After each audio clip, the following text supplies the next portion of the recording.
Hello everyone, आज हम करने वाले हैं बीए प्रोग्राम सेमेस्टर सेकंड का हिंदी कविता मध्यकाल और आधुनिक काल। इस सब्जेक्ट के अंदर हमारे जो मध्यकाल से लेकर आधुनिक काल तक जितने भी हमारे कवि रहे हैं उनके द्वारा जो दोहे या उनके द्वारा जो कविताएं लिखी गई हैं उनके बारे में हम डिस्कस करने वाले हैं। जो हमारी सबसे पहली यूनिट है उसके अंदर हम कबीर के दोहे के बारे में पढ़ेंगे। सूरदास के जो हमारे गोकुल लीला यानी श्री कृष्ण के ऊपर जो भी उन्होंने लीलाएं लिखी है उनके बारे में पढ़ेंगे। दोहावली छंद जो तुलसीदास के द्वारा लिखी गई है उसके बारे में अपनी फर्स्ट यूनिट के अंदर हम पढ़ेंगे। जो हमारी सेकंड यूनिट है वो हमारे बिहारी के दोहे हैं। मैथिली शरण के द्वारा जो रईसों के सपूत कविता है उसके बारे में देखेंगे। बीती विभारी जागरी जयशंकर प्रसाद के द्वारा लिखी गई है वो हम डिस्कस करेंगे। इकाई 4 यानी हमारी फोर्थ यूनिट के अंदर क्या है, जो बीत गई सो बीत गई, जो किसके द्वारा लिखी गई है, हरिवंश राय बच्चन के द्वारा लिखी गई है। उनको प्रणाम नागार्जुन के द्वारा लिखी गई है और गीत फरोश भवानी प्रसाद मिश्र के द्वारा लिखी गई है। तो इनके द्वारा जो कविताएं लिखी गई है वो हम देखेंगे और दोहे जो है हमारे उनको हम डिस्कस करेंगे। सबसे पहले अपना फर्स्ट क्वेश्चन देखते हैं, आखिर हमारा फर्स्ट क्वेश्चन किस तरीके से आने वाला है। जो एग्जाम के अंदर आपका फर्स्ट क्वेश्चन आएगा वो आपका साप प्रसंग व्याख्या के लिए आएगा। 4 आपको व्याख्या दी होंगी, उसमें से सिर्फ आपको 2 व्याख्याओं को सॉल्व करना होगा। तो इस नोट्स के अंदर आपको चारों सॉल्व करके दिखाई गई हैं। अगर आपको इस नोट्स को डीपली पढ़ना है तो आप इस नोट्स को परचेज कर सकते हैं, जिसका लिंक आपको वीडियो के डिस्क्रिप्शन बॉक्स में मिल जाएगा। सबसे पहली जो हमारी व्याख्या है वो क्या है हमारी, कबीर माला फहराए कुछ नहीं, गांठी हृदय की खोई, हरि चरणों चित रखिए तो अभयपुर होई, कबीर कैसो कहे बिसाड़िया से मुड़े के बार, मन को कहे न मुड़ियाए जामे विषय विकार। अब इस पूरे दोहे को हमें क्या करना है, हमें इसकी व्याख्या करनी है। अब व्याख्या करने का एक फॉर्मेट होता है, सबसे पहले उस फॉर्मेट को मैं बताती हूँ। जब भी आप अपनी व्याख्या लिखोगे एग्जाम के अंदर, सबसे पहले आपको पॉइंट बनाना होता है साप प्रसंग का। साप प्रसंग के अंदर आपको सिंपल वही लिखना होता है कि जो ये हमारा दोहा है वो किसके द्वारा रचित है और ये कहाँ से लिया गया है। सेकंड आपको बनाना होता है व्याख्या। व्याख्या के अंदर आपको जो हमारा ये दोहा है उसका अर्थ क्या निकल के आ रहा है वो आपको एक्सप्लेन करना होता है अपनी लैंग्वेज में। थर्ड आपको बनाना होता है विशेष का पॉइंट। विशेष के अंदर आपको सिंपल जो भी इस दोहे की भाषा है, जो भी इन पंक्तियों के अंदर बताया गया है, जो अलंकार है, जो रस है, ये सारी चीजें आपको विशेष के अंदर लिखनी होती हैं। सबसे पहले हम इसको सॉल्व करते हैं। साप प्रसंग के अंदर जैसे हमने लिखा है, जो है हमारी प्रस्तुत पंक्तियां हैं या जो हमारा ये दोहा है वो कबीर के द्वारा रचित है। अगर आपने बुक अच्छी तरीके से पढ़ी होगी तो आपको पता होगा जो हमारा फर्स्ट चैप्टर है कबीर का, वहीं से ये पंक्तियां ली गई हैं। कबीर की जो रचना रही है कबीर ग्रंथावली, वहां से इसको लिया गया है। भैंस को अंग में कबीर मनुष्यों को समझाते हैं कि जीवन में जो भक्ति है उसका जो सुख है, अगर हमें उसको प्राप्त करना है तो सबसे पहले उसके लिए क्या करना होगा, जो हमारे मन के अंदर के जो भी गंदगी है या जो भी बुरी चीजें हैं उसको हमें छोड़ना होगा। जब ही जाकर हम क्या कर सकते हैं, एक अच्छे भक्त बन सकते हैं। जब हम ईश्वर की भक्ति में लीन हो जाएंगे तो हमारे कर्म जो है वो अपने आप अच्छे हो जाएंगे और हम एक अच्छे और सच्चे इंसान बन जाएंगे। कबीर ने जो धार्मिक जितने भी आडंबर होते हैं, जो भी अंधविश्वास होता है, उन सारी चीजों का खंडन करा है, उनकी आलोचनाएं करी है। जैसे यहाँ पे उन्होंने जो माला जपते हैं या माला पहनते हैं या जो मूर्ति पूजा होती है, उन सारी चीजों का उन्होंने विरोध करा है। तो चलिए अब इसकी हम व्याख्या करते हैं एक करके। जैसे यहाँ पे लिखा है कबीर माला फहराए कुछ नहीं, यानी यहाँ पे कबीर कहते हैं हे मनुष्य, माला पहनने से कुछ नहीं होता। यानी जिस तरीके से मनुष्य बहुत सारी माला पहन के रखते हैं या मालाओं को जपते हैं तो उससे कुछ नहीं होता। अगर एक मनुष्य के मन में बहुत सारी बुराइयां हैं, बहुत सारी गंदगी है, तो वो एक अच्छा मनुष्य नहीं कहलाएगा। सबसे पहले जो हमारे मन के अंदर जो दूषित चीजें हैं, जो बुराइयां हैं, उसको नष्ट करना होगा, जब जाके हम एक सच्चे भक्त बन सकते हैं। सिर्फ हम दिखावे के लिए माला पहने, मूर्ति पूजा करें, भजन करें, तीर्थ यात्राओं पे जाएं, तो ये सारी चीजें सही नहीं है। जब तक हम अच्छे कर्म नहीं करेंगे, सच्चे मन से भक्ति नहीं करेंगे और जो भी बुरी चीजें हैं उनको नष्ट नहीं कर देंगे, जब तक हम क्या नहीं बन सकते, एक सच्चे और अच्छे भक्त नहीं बन सकते। संसार के अंदर बहुत सारी मोह माया है, उस मोह माया के अंदर जो है हम भोग विलास के अंदर फंस जाते हैं जो भी मनुष्य होते हैं, और इसी कारण जो हमारे मन के अंदर के जितने भी विकार हैं यानी जो भी बुराइयां हैं उनको हम नहीं निकाल पाते हैं और हम भटकते रह जाते हैं। व्यक्ति को मन से इन दूषित विचारों को निकाल देना चाहिए, जब भी जाके क्या होगा, हम एक सच्चे भक्त बन पाएंगे और हमें मोक्ष की प्राप्ति हो पाएगी। कवि कहते हैं कि इन बालों ने तेरा क्या बिगाड़ा है, यानी यहाँ पे लिखा है ना, जैसे कबीर कैसो कहे बिसाड़िया से मुड़े के बार, यानी मुड़े यानी जो सर के जो बाल होते हैं उसने तुम्हारा क्या बिगाड़ा है, वो लोगों से पूछ रहे हैं, जो तू इसे बार बार कटवाता रहता है, यानी उसको मुड़वाता रहता है। मन को क्यों नहीं समझाते। यानी बाल मुंडवाने से या बाल कटवाने से कोई पवित्र नहीं हो जाता है जब तक उसके मन के अंदर की जो बुराइयां हैं उसको खत्म नहीं कर देता है। शरीर को ढकने के लिए जामा पहनते हो, यानी हम जब अपने शरीर को ढकने के लिए कपड़े पहनते हैं लेकिन मन को साफ करने के लिए कोई भी प्रयास नहीं करते हैं। तो इस तरीके से इसका हमारा पूरा ये अर्थ हो गया। अब इसके विशेष में हमारा क्या है, इसके अंदर जो हमारी भाषा है वो बहुत ही सरल और सहज भाषा का प्रयोग करा गया है। और इन पंक्तियों के अंदर सिंपल कबीर ने हमें ये बताया है, जो भी मन के अंदर की जो दूषित विचार हैं, जो बुराइयां हैं, उनको नष्ट करना है और ईश्वर की प्राप्ति के लिए सच्चे मन से भक्ति करनी है, जब ही हमें मोक्ष की प्राप्ति हो पाएगी। विश्व विकार में हमारा अनुप्रास अलंकार का प्रयोग किया गया है। इस तरीके से हमारा विशेष हो गया। ठीक है, अपना सेकंड हम अपना व्याख्या देखते हैं। इसमें क्या है हमारा, मैं नहीं माखन खायो, ख्याल परे ये शाखा सबे मिली, मेरे मुख लपटायो, देखी तू ही सिके पर भाजन, ऊंचे धरी लटकायो, होजू कहत नन्हे कर, अपने में कैसे करी पायो, मुख दधी पोछी बुद्धि इक इन्नी देना पीठी दुरायो। अगर आपने पढ़ा होगा अपना चैप्टर तो आपको समझ में आ गया, ये हमारा सूरदास के जो हमारा गोकुल की लीलाएं हैं उससे लिया गया है। इसके अंदर जो बाल्यावस्था में श्री कृष्ण जी के द्वारा जो भी लीलाएं करी जाती थी, जो भी उनके नटखटपन को इसके अंदर दिखाया गया है। अब यहाँ पे प्रसंग में क्या लिखा गया है, भक्तिकालीन सगुन काव्य धारा के कृष्ण भक्त कवि सूरदास द्वारा रचित सूर सागर में गोकुल लीला से ये हमारा लिया गया है, जो हमारा ये पूरा पद है। सगुन भक्ति वो भक्ति होती है जिसमें ईश्वर की मूर्ति पूजा करी जाती है, जिसमें एक ईश्वर के आकार के रूप में पूजा करी जाती है। हमारी निर्गुण भक्ति होती है, उसके अंदर ईश्वर का कोई आकार नहीं होता, यानी वो निराकार है जब उसकी पूजा करी जाती है। तो ऐसे कवि हमारे कबीर रहे हैं और जो हमारे सूरदास जी रहे हैं वो हमारे सगुन काव्य धारा के कवि रहे हैं। श्री कृष्ण की बाल लीलाओं का इसके अंदर हमारा वर्णन किया गया है और उन लीलाओं के ऊपर जो हमारी यशोदा मैया है वो मोहित हो जाती हैं और उन सारी चीजों का ही बहुत ही सुंदर तरीके से चित्रण किया गया है इस पद के अंदर। अब इसकी व्याख्या देखते हैं। जैसे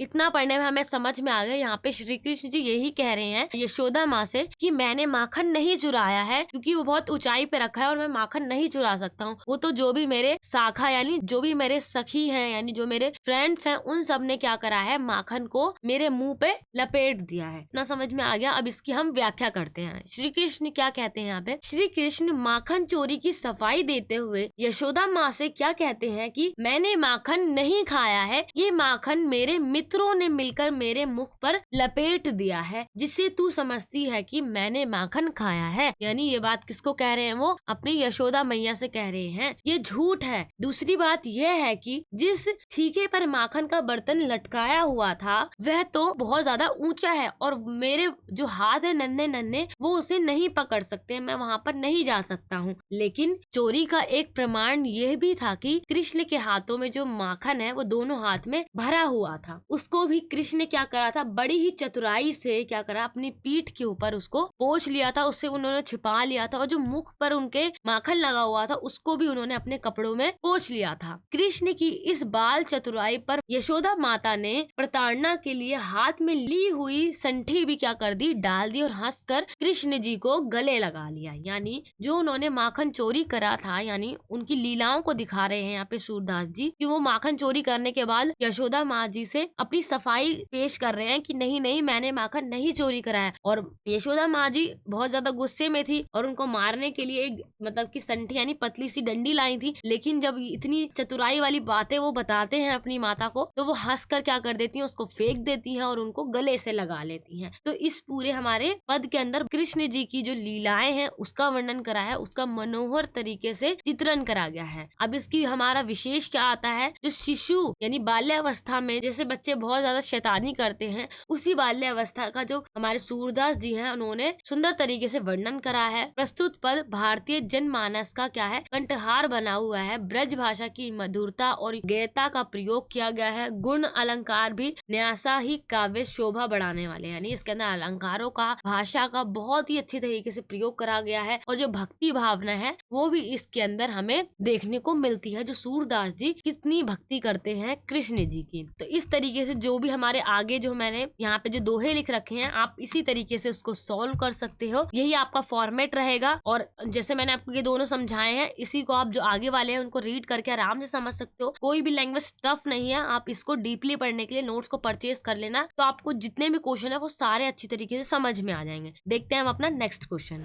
नेक्स्ट सेकंड क्वेश्चन है हमारा, कबीर दास की सामाजिक यानी जो युग की जो चेतना है उसकी हमें विवेचना करनी है। सबसे पहले इसका इंट्रोडक्शन देखते हैं हम। जो हमारे संत कबीर हैं वो हिंदी साहित्य के बहुत ही महान कवि माने जाते हैं। इनका जन्म जो हुआ था 1398 में उत्तर प्रदेश का जो वाराणसी है वहाँ पे हुआ था, और इनका जो लालन पोषण है वो एक जुलाहा परिवार के दंपति नीरू और नीमा ने किया था। ठीक है, इनकी जो भाषा है बहुत ही सरल है, क्योंकि जो भी हिंदी भाषाएं हैं जैसे राजस्थानी, हरियाणवी, पंजाबी, खड़ी बोली, अवधी भाषा, ब्रज भाषा, इन सभी भाषाओं के शब्दों को मिलाकर इन्होंने अपनी भाषा का निर्माण करा था। इसलिए इनकी भाषा को पंचमेल खिचड़ी यानी जिसके अंदर सारी भाषाएं मिली हुई है, पंचमेल यानी खूब सारी चीजें मिली हुई हैं, अथवा सुद्दूकड़ी कहा जाता है। तो इस नाम से इनकी भाषा को बुलाया जाता है। अब इनकी जो सामाजिक चेतना है उसको हम देखते हैं। जो हमारे कबीर दास जी हैं वो एक निर्गुण भक्ति के हम कह सकते हैं काव्य धारा के ये माने जाते हैं। मैंने आपको बताया था जो हमारे निर्गुण भक्ति काव्य धारा के जो भी हमारे कवि होते हैं उनका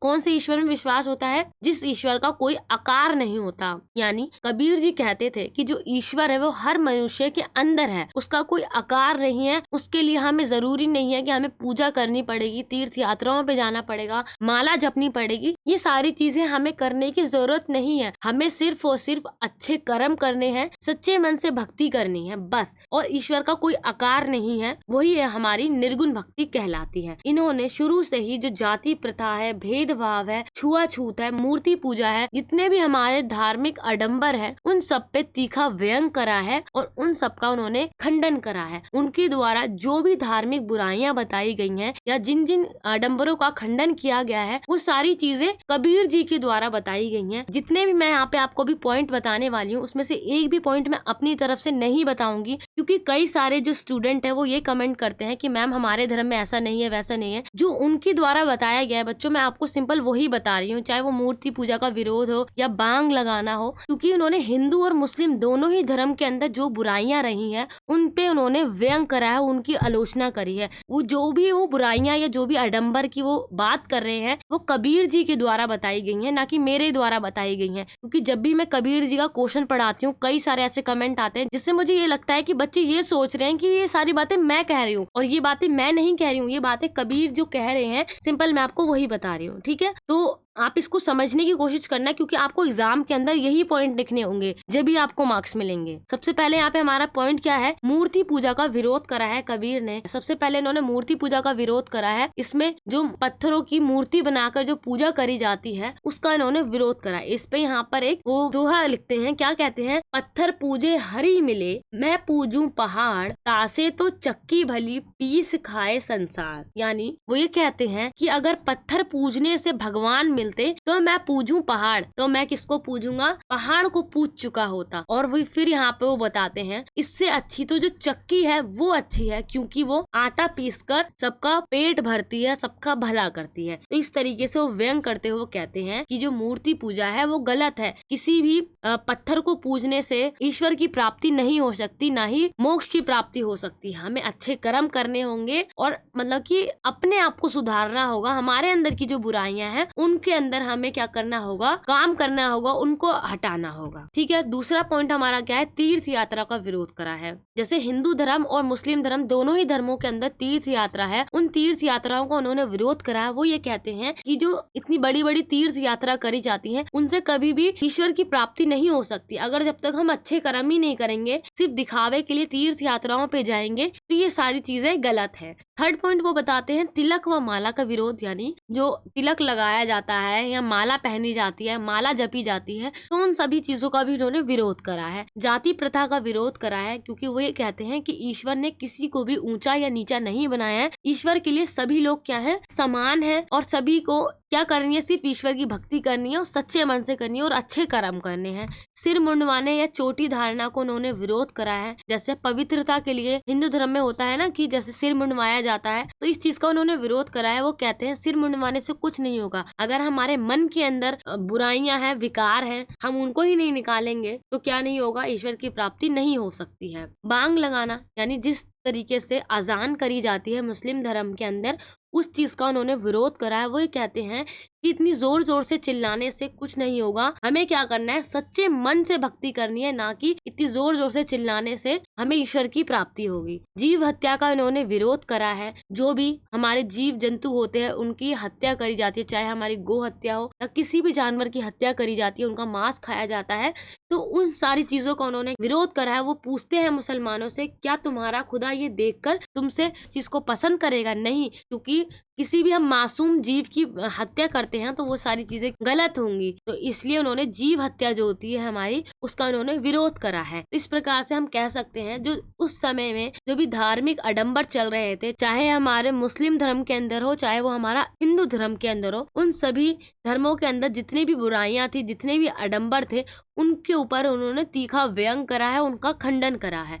ठीक है, जो कबीर जी के द्वारा करा गया है। तो इस तरीके से क्वेश्चन हमारा कंप्लीट होता है। देखते हैं next question. Next third question है हमारा, सूरदास की भक्ति भावना पर विचार कीजिए। यानी सूरदास की जो भक्ति है वो किस तरीके की है, कौन से भगवान की वो भक्ति करा करते थे, वो हम जानते हैं इस क्वेश्चन के अंदर। सूरदास भक्ति काल के सगुण भक्ति धारा के कृष्ण भक्ति शाखा के प्रतिनिधि संत थे। यानी हम कह सकते हैं वो एक सगुण भक्ति करा करते थे। सगुण भक्ति उसी भक्ति को कहा जाता है जहाँ पर एक ईश्वर के आकार के रूप में जिसको पूजा जाता है। यानी जिस तरीके से सूरदास जी ईश्वर के रूप में कृष्ण जी की भक्ति करा करते थे। इनको हिंदी साहित्य के अंदर सूरदास जी का जो नाम है वो सूर्य कहा जाता है। कृष्ण भक्ति में अपना अमूल्य योगदान दिया। अब इनकी जो भक्ति भावना है उसको देखते हैं हम। सूरदास ने अपनी भक्ति में ईश्वर के समक्ष अनेक प्रकार की भावनाओं को व्यक्त करा है। यानी अलग अलग प्रकार की उनकी भावनाएं रही हैं। जैसे सबसे पहले उनकी सेवक की भावना रही, यानी शुरू से ही सूरदास जी अपने आप को ईश्वर का यानी श्री कृष्ण का एक सेवक मानते थे। तुच्छ सेवक मानते हुए उनको क्या कर देते हैं, अपने आप को उनके ऊपर नौछावर कर देते हैं, सब कुछ उनको दे देते हैं। सूरदास की भक्ति दास्य भाव की भक्ति कहलाती है और वो सच्चे मन से जब उनकी भक्ति करते हैं और अपने आप को सेवक बताते हैं तो उस भक्ति को दास्य भाव की भक्ति कहा जाता है। ईश्वर का दास मानकर उनकी सेवा और भक्ति करते, यानी हम कह सकते हैं सूरदास जी अपने आप को एक ऐसा भक्त मानते थे जिसमें वो अपने आप को एक सेवा करने वाला भक्त मानते थे। यानी वो हमेशा कृष्ण जी हैं उनकी सेवा में लीन रहेंगे। आगे क्या है हमारा, महात्मा सूरदास ने अपना सर्वस्व कृष्ण के चरणों में अर्पित कर दिया था। यानी उन्होंने अपना पूरा जीवन जो है उनको अर्पित कर दिया था। पुष्टि मार्ग के अंदर प्रेम की महत्ता का प्रतिपादन करते हुए भक्त की विकलता, अभिलाषा एवं विविधता का सुंदर तरीके से चित्रण करा है। साख्य भाव की है, यानी उनकी जो भक्ति है वो साख्य भाव की। साख्य भाव का मतलब होता है जहाँ पर वो अपने आप को श्री कृष्ण का यानी ईश्वर का एक सखा मानते हैं। सखा मतलब अपना मित्र मानते हैं उनको, और मित्र में जो भी उनकी समस्याएं होंगी वो सारी समस्याएं उनके जो मित्र हैं यानी जो उनका जो ईश्वर है वो सारी की सारी समस्याओं का समाधान करेगा। अपने आप को उनका मित्र समझते हैं और उनकी सेवा में लीन रहना चाहते हैं हमेशा। उन्होंने भक्ति के रूप में 3 भक्ति भावना का स्थान बताया। सबसे पहला उन्होंने गुरु की सेवा पे बल दिया है, संत की सेवा और प्रभु की सेवा। इन 3 आप कह सकते हो भक्ति की भावना में स्थान दिया है इन्होंने। जो पुष्टि मार्ग में नित्य सेवा विधि एवं वार्षिक उत्सव सेवा विधि का विशेष महत्व है। सूर्य ने प्रातः काल से लेकर श्यान पर्यंत भगवान की सेवा विधि का वर्णन अपने काव्य में किया है। हम कह सकते हैं जो सूरदास जी हैं वो प्रातः काल यानी सुबह से लेकर शाम तक हमेशा भगवान की सेवा में ही लीन रहते हैं। उन्हीं की भक्ति बस वो करते रहते हैं। हमें उनको भक्ति करना इतना पसंद था कि वो ना ही दिन देखते हैं ना ही वो रात देखते हैं, हमेशा वो भगवान की ईश्वर की भक्ति करते रहते हैं। लीला शक्ति की बात करें यहाँ पर, सूरदास ने लीला शक्ति को अपनाते हुए भगवान कृष्ण की भक्ति लीलाओं का गान अपने पदों में किया है। यानी कृष्ण जी की जो बाल्यावस्थाओं में जो भी लीलाएं रही हैं उन सारी लीलाओं को उन्होंने अपने पदों के अंदर बताया है सभी लोगों को। सूर्य ने भक्ति विभोर होकर गोकुल से लेकर मथुरा तक की समस्त जो भी कृष्ण लीलाएं थी उन सभी को अपना पदों का विषय बनाकर लोगों के सामने उस चीज को प्रस्तुत करा है। जब वो गोकुल से मथुरा जाते हैं वहां पर वो क्या होता है, गोकुल में क्या करते हैं, उन सारी लीलाओं का उन्होंने वर्णन अपने पदों के अंदर किया है। गोपी के दंपत्य एवं मधुरवे भाव की सुंदर व्यंजना की है। यानी किस तरीके से जो गोपियां हैं वो कृष्ण जी से प्रेम करती थी उसका भी उन्होंने बहुत ही सुंदर तरीके से चित्रण करा है। और जो यशोदा मैया है उनका जो वात्सल्य भाव है, वात्सल्य भाव, यानी जो एक माँ अपने पुत्र को जिस तरीके से प्रेम करती है, वो जो प्रेम का जो भाव है उसको ही वात्सल्य भाव कहा जाता है। उस प्रेम को, और जो गोपियों का जो प्रेम है कृष्ण के प्रति, उस प्रेम के अंदर हम देख सकते हैं कि जो सूरदास की जो भक्ति भावना है वो हमें दिखाई पड़ती है। उनके प्रेम, चाहे वो हमारी यशोदा माँ हो गई, चाहे हमारी गोपियां हो गई, उन सभी के प्रेमों को उन्होंने अपने पदों के अंदर व्यक्त करा है, बताया है। और उन प्रेम के अंदर जो सूरदास का जो प्रेम है वो बहुत अच्छी तरीके से निखर कर सामने आता है। तो इस तरीके से हम कह सकते हैं जो सूरदास जी हैं हमारे, वो बहुत बड़े कृष्ण जी के भक्त थे। जिस तरीके से मीरा हमारी कृष्ण जी की भक्त थी महिला के अंदर, उसी प्रकार से जो हमारे सूरदास जी थे, जो एक नेत्रहीन थे, उन्होंने शुरू से ही क्या करा, हमेशा से ही कृष्ण की भक्ति की भावना को व्यक्त करा, उसी में हमेशा लीन रहे। उनकी ही लीलाओं के बारे में बताया उन्होंने, किस तरीके से उनसे गोपियां प्रेम करा करती थी, किस तरीके से उनकी जो यशोदा माँ है वो प्रेम करा करती थी, क्या क्या उन्होंने वचन दिए हैं, कौन कौन सी वो लीलाएं करा करते थे, क्या क्या वो चीजें करा करते थे जिससे लोग बहुत ज्यादा खुश हो जाया करते थे उनकी लीलाओं को देखकर। ये सारी चीजें उन्होंने अपने पदों के अंदर बताया है। तो इस प्रकार हम कह सकते हैं सूरदास जी कृष्ण भक्ति के बहुत बड़े भक्त माने जाते हैं, वो भी हमारे सगुन भक्ति काव्य धारा के अंदर। देखते हैं अब अपना नेक्स्ट क्वेश्चन।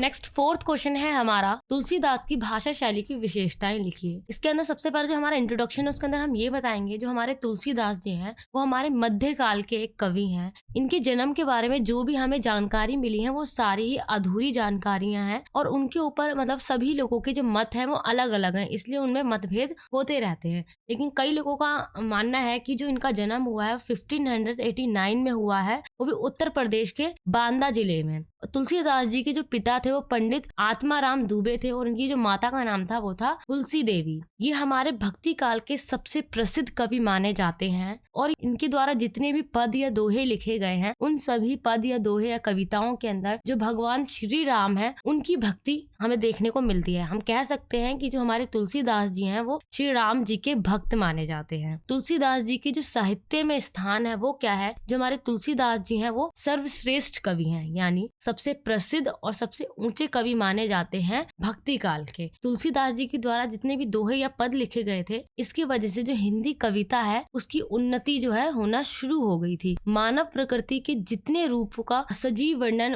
तुलसीदास जी ने किया है, यानी जो मानव की जो नेचुरल चीजें होती हैं उस चीज का उन्होंने जिस तरीके से वर्णन किया वो एकदम सजीव लगती हैं। मानव जीवन का सफल पारखी, यानी तुलसीदास जी ने मानव जीवन के बारे में इतनी अच्छी तरीके से वर्णन करा है कि ऐसा लगता है कि वो मानव जीवन को बहुत ही अच्छी तरीके से समझते हैं, परख सकते हैं और उसको जानने की योग्यता रखते हैं। नेक्स्ट जो हमारा क्वेश्चन में पूछा गया था, आखिर जो इनकी भाषा शैली है उसकी विशेषताएं क्या क्या हैं, वो हम देखते हैं। जैसे जो हमारे गोस्वामी तुलसीदास जी हैं वो हमारे सगुन भक्ति काव्य धारा के कवि माने जाते हैं। संस्कृत के तत्सम शब्दों के प्रयोग किया गया है। इन्होंने जो अपनी काव्यों के अंदर संस्कृत तत्सम शब्दों का प्रयोग करा है, लोकोक्तियों का इन्होंने बहुत ही अच्छी तरीके से प्रयोग करा है, जिसके कारण उनके जो काव्य हैं, जो उनके दोहे वगैरह है, वो बहुत ही सुंदर लगते हैं पढ़ने में। तुलसीदास जी के द्वारा जो रचनाएं लिखी गई हैं उसके अंदर दोहा आता है, चौपाया आता है, सरोठा आता है, हरि गीतिका आता है, छप्पाया आता है, रोला, पद, इस तरीके के अलग अलग चीजों में उन्होंने क्या लिखे हैं, अपने काव्य लिखे हैं। सभी चीजों में उन्होंने लोक छंद का प्रयोग करा है। उनके छंदों में बहुत ज्यादा स्वाभाविकता देखने को हमें मिलती है, यानी वो सारे जितने भी इनको द्वारा काव्य लिखे जाते हैं वो एकदम नेचुरल लगते हैं। और उनके काव्यों के अंदर जो रूपक और जो हमारे उपमा अलंकार है बहुत ही सुंदर तरीके से उनका प्रयोग करा गया है। और इनके अलावा भी कई सारे अलंकारों का प्रयोग करा है, जैसे उत्प्रेक्षा अलंकार, दृष्टांत अलंकार, अतिशोक्ति अलंकार, इन सभी अलंकारों का भी इन्होंने अपने काव्यों के अंदर प्रयोग करा है। तुलसीदास जी की जो काव्य की जो भाषा है वो अवधी और ब्रज दोनों ही भाषा है। कई काव्य जो है उन्होंने अवधी भाषा में लिखे हैं और कई काव्य उन्होंने ब्रज भाषा में लिखे हैं। जैसे उनका जो रामचरितमानस है वो उनका अवधी भाषा में लिखा गया है, उसी तरीके से जो हमारा गीतावली हो गया, कवितावली हो गया, ये सारी चीजें जो है तुलसीदास जी की वो ब्रज भाषा में लिखी गई हैं। 4th पॉइंट हमारा आता है, इसके अंदर काव्यों की जो भाव पक्ष और जो कला पक्ष है वो दोनों ही बहुत ज्यादा अद्वितीय हैं, क्योंकि उनके काव्यों के अंदर का जो अर्थ निकल के आता है वो भी बहुत ही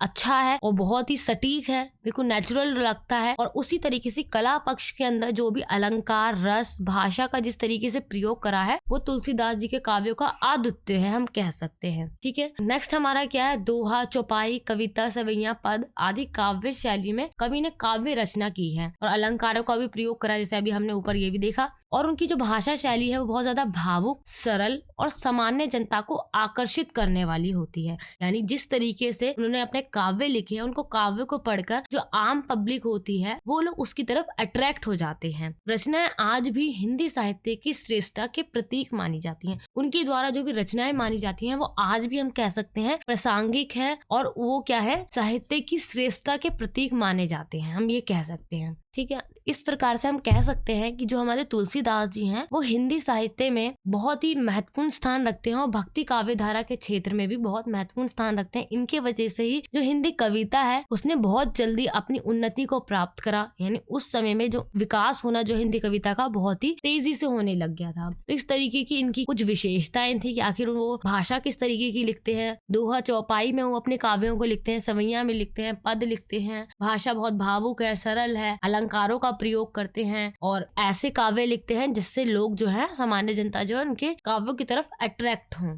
ठीक है, तो इस तरीके से ये हमारी तुलसीदास जी की जो भाषा शैली की विशेषताएं हो गई। आई होप ये क्वेश्चन समझ में आ गया होगा। देखते हैं अपना next question. Next 5th question है हमारा, बिहारी रस सिद्ध कवि हैं, स्पष्ट कीजिए। बिहारी श्रृंगार रस के रस सिद्ध कवि हैं। रस सिद्ध कवि वो कवि होते हैं जो अपने काव्यों के अंदर सभी रसों का बहुत ही अच्छी तरीके से प्रयोग करते हैं। उसी प्रकार से बिहारी लाल जी ने अपने काव्यों के अंदर जो हमारा श्रृंगार रस है उसका बहुत ही उच्चतम तरीके से अपने काव्यों के अंदर प्रयोग करा है। इन्होंने दोहे जैसे छोटे छंद में इतने अधिक भावों का समावेश किया है कि आलोचकों को उनके विषय में कहना पड़ा, बिहारी ने गागर में सागर भर दिया है। यानी हम कह सकते हैं कि आलोचक जो थे वो उनकी आलोचना नहीं कर पाए। उन्होंने एक तरीके से इनकी, बिहारी की तारीफ ही कर दी। उन्होंने छोटे से छंद जो होते हैं, हमारे दोहे जो होते हैं वो बहुत ही छोटी छोटी लाइनें होती हैं, उसकी पंक्तियां होती हैं, उसका जो भाव निकल के आ रहा है वो बहुत बड़ा है, उसका जो मीनिंग है वो बहुत ज्यादा डीप है। तो उन्होंने क्या कर दिया है, गागर जो होता है हमारा छोटा सा मटका होता है उसके अंदर सागर भर दिया है। सागर बहुत बड़ा होता है, गागर छोटी सी होती है, इसलिए यहाँ पे आलोचक कहते हैं कि बिहारी ने क्या कर दिया है, गागर में सागर भर दिया है। अब इनकी काव्य की जो रस सिद्धि है उसको हम देखते हैं। जो हमारे बिहारी रहे हैं वो हमारे श्रृंगारिक कवि रहे हैं। उन्होंने श्रृंगार रस का प्रयोग करा है। और जो हमारा रस सिद्ध का अर्थ क्या होता है, सबसे पहले इसको समझते हैं। रस सिद्ध का मतलब सिंपल यही होता है, जो कवि जितने भी हमारे रस होते हैं उनको और उनकी जो भी हमारे उपादान है या जो उसके उपकरण है उनका ग्रहण बहुत अच्छी तरीके से करते हैं, उसी को रस सिद्ध कवि कहा जाता है। जिन्होंने क्या करा है, श्रृंगार रस के 2 पक्ष होते हैं, एक होता है हमारा संयोग श्रृंगार, दूसरा होता है हमारा वियोग श्रृंगार। इन दोनों ही पक्षों का उन्होंने अच्छी तरीके से वर्णन करा है, क्योंकि इन्होंने जो नायक नायिका का रूप का वर्णन होता है, उनकी जो हाव भाव होते हैं, उनका जो अनुभव होता है, उन सभी को ही उन्होंने चित्रण करा है अपने काव्यों के अंदर। उसी वजह से इनको रसित कवि के नाम से पुकारा जाता है बिहारी को। बिहारी की जो काव्य रचना है वो 712 दोहे इन्होंने लिखे हैं और 712 दोहों में से जो हमारे 600 दोहे हैं वो पूरे के पूरे श्रृंगार रस से परिपूर्ण है। यानी उसके अंदर सिर्फ और सिर्फ हमें श्रृंगार रस को ही देखने को मिलता है। लेकिन जो हमारे बाकी के जो हमारे दोहे हैं उसके अंदर और भी अलग अलग रसों को देखने को मिलता है, लेकिन जो उनके रसों के अंदर जो प्रधानता रही है, यानी हम देख सकते हैं सबसे ज्यादा जिस चीज का प्रयोग करा है उन्होंने अपना श्रृंगार रस को ही सबसे ज्यादा प्रयोग करा है। जितने भी रस होते हैं, 9 रस होते हैं टोटल, उन सभी रसों में से सबसे श्रेष्ठ जो रस माना जाता है वो हमारा श्रृंगार रस ही माना जाता है। तो मैंने आपको अभी बताया था वो हमारे 2 प्रकार के होते हैं, संयोग और वियोग। संयोग में वो बताया जाता है जब एक नायक और नायिका जो होते हैं उनकी रूप का वर्णन करा जाए या उनके मिलन का वर्णन करा जाए, तो वहाँ पे हमारा संयोग जो श्रृंगार होता है वो होता है। वियोग के अंदर जब उनके बिछड़ने की बात होती है, जब नायक और नायिका दूर दूर होते हैं और वो अपने नायक से मिलने के लिए बेताब होती हैं, या नायिका से मिलने के लिए जब नायक बेताब होता है, तो उसी को वियोग श्रृंगार के अंदर रखा जाता है। जो हमारा श्रृंगार रस के अंदर जो हमारा संयोग श्रृंगार है उसके अंदर उन्होंने रूप का वर्णन करा है। जैसे उन्होंने जो नायक और नायिका का जो रूप होता है, उनका फेस कट होता है या उनके मिलने की जो स्थिति प्रीति होती है उस चीज का उन्होंने वर्णन करा है अपने संयोग श्रृंगार रस के अंदर। बिहारी सत्साई के अनुगात बिहारी ने नायक नायिकाओं के रूप सौंदर्य का बहुत ही आकर्षक ढंग से वर्णन करा है। उनका रूप, उनके चरित्र को उन्होंने इतनी अच्छी तरीके से बताया है जो बहुत ही आकर्षक लगते हैं। क्रीड़ाओं का वर्णन में क्या आता है हमारा, जो उनके द्वारा जो भी एक्टिविटीज की जाती हैं, जो भी क्रीड़ाएं की जाती हैं, उसी को हम कहते हैं संयोग श्रृंगार रस के अंदर क्रीड़ा का वर्णन। बिहारी ने नायक नायिका के मिलन, आलिंगन और विपरीत रति आदि का वर्णन बहुत ही मर्मिक ढंग से किया है। भक्ति रस के अंदर क्या आता है, जो उनके काव्यों के अंदर हमें भक्ति रस भी देखने को मिलता है कई जगहों पर। और ये किसकी भक्ति करा करते थे, ये श्री कृष्ण की ही भक्ति करा करते थे और उन्हीं के प्रेम को उन्होंने अपने काव्यों के अंदर वर्णन करा है। हाव अनुभव का चित्रण, हाव अनुभव का चित्रण में क्या होता है, जो हमारा फेस एक्सप्रेशन होता है, जो हमारा बॉडी लैंग्वेज होती है, उसके अनुसार जब हम बातचीत करते हैं, उसके अनुसार जो हमारा हाव भाव होता है, उसी को हम क्या कहते हैं, हाव भाव अनुभव का चित्रण। जैसे यहाँ पे बताया गया है, नायिका बड़ी चतुराई से भौहें ऊंची कर आंचल को उलटकर तथा मुख मोड़कर बड़े प्रेम से नायक की दृष्टि में अपनी दृष्टि मिलाकर भीतर चली गई। यानी अपनी भौहें जो हमारी आईब्रोज होती हैं, उनको पहले तो उसने ऊंचा करा, फिर अपने आंचल को उसने उल्टा और नायक था उसकी दृष्टि यानी उसकी आंखों में देखा और फटाफट से वो अंदर चली गई यानी भीतर चली गई। इस तरीके से उन्होंने जो फेस एक्सप्रेशन होते हैं उसके द्वारा जो प्रीति, जिसको हम प्रेम कहते हैं, उसका जो वर्णन करते हैं नायक और नायिका, उसका भी उन्होंने बहुत ही सुंदर तरीके से अपने काव्यों के अंदर वर्णन करा है। बिहारी उच्च कोटि के सफल मुक्तकार एवं श्रृंगार रस के रस सिद्ध कवि हैं। भाव पक्ष एवं कला पक्ष का संतुलित समन्वय दिखलाई पड़ता है। इस प्रकार से हम कह सकते हैं जो हमारे बिहारी हैं एक उच्च कोटि के कवि माने जाते हैं, जिन्होंने श्रृंगार रस को बहुत ही अच्छी तरीके से अपने काव्यों के अंदर प्रयोग करा है। और उन्होंने हमेशा से जो हमारा भाव पक्ष होता है, जो हमारे काव्यों के अंदर जो उसकी मीनिंग निकल के आ रही है, उसको हम भाव कहते हैं। कला पक्ष के अंदर जो भी उसके अंदर रस अलंकार होते हैं,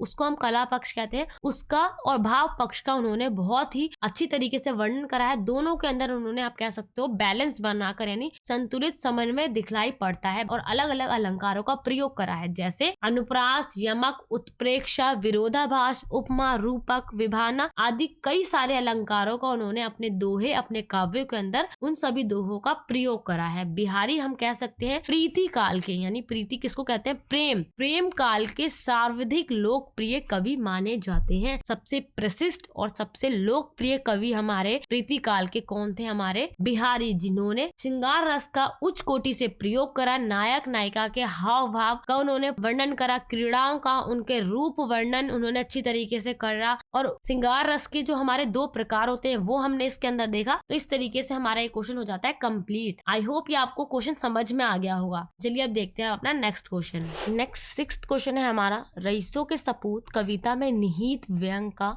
विवेचना कीजिए। अथवा में इसी तरीके से हमारा क्वेश्चन पूछा गया है, रईसों के सपूत कविता का कथ्य स्पष्ट कीजिए। चाहे आपके एग्जाम में इस तरीके का क्वेश्चन आए या इस तरीके का क्वेश्चन आए, आपको आंसर जो मैं बताने वाली हूँ उसी तरीके से आपको आंसर लिख के आना है। सबसे पहले इंट्रोडक्शन में आप जो इस कविता के हमारे कवि रहे हैं मैथिली शरण गुप्त, उनके बारे में जानते हैं। जो हमारे मैथिली शरण गुप्त हैं, उनका जन्म झांसी जिले के चिरगांव नामक स्थान पर 1846 ईस्वी में हुआ था और इनके पिता जो थे वो हिंदी साहित्य से बहुत ही प्रेम करा करते थे और अपने पिता का ही जो प्रभाव है वो उनके ऊपर पड़ा था। उनकी जो प्राथमिक शिक्षा है और जो माध्यमिक शिक्षा है वो झांसी के हाई स्कूल में ही हुई थी और मैथिली शरण के द्वारा जो रचनाएं लिखी गई थी, उनकी जो प्रारंभिक रचनाएं थी वो कोलकाता से प्रकाशित होने वाले वैश्योपकारक नामक पत्र में छपती थी। यानी जो उनकी जितनी भी प्रारंभिक रचनाएं रही हैं, शुरू की जो भी उन्होंने कविताएं लिखी हैं, वो सभी जो कोलकाता के जो पत्र हैं उसी के अंदर छापी गई थी और उनके ऊपर द्विवेदी जी का भी बहुत प्रभाव हमें देखने को मिलता है। भारत सरकार ने उन्हें पद्म भूषण से सम्मानित किया। ये हमारे ऐसे कवि रहे थे उस समय के जिसको भारत सरकार ने इतने बड़े पुरस्कार से सम्मानित किया था और इनका जो देहांत है वो 12 दिसंबर 1964 में हो जाता है। अब इस कविता के अंदर जो हमारा रईसों के सपूत है, आखिर उसके अंदर व्यंग क्या है? व्यंग का मतलब क्या होता है? समाज की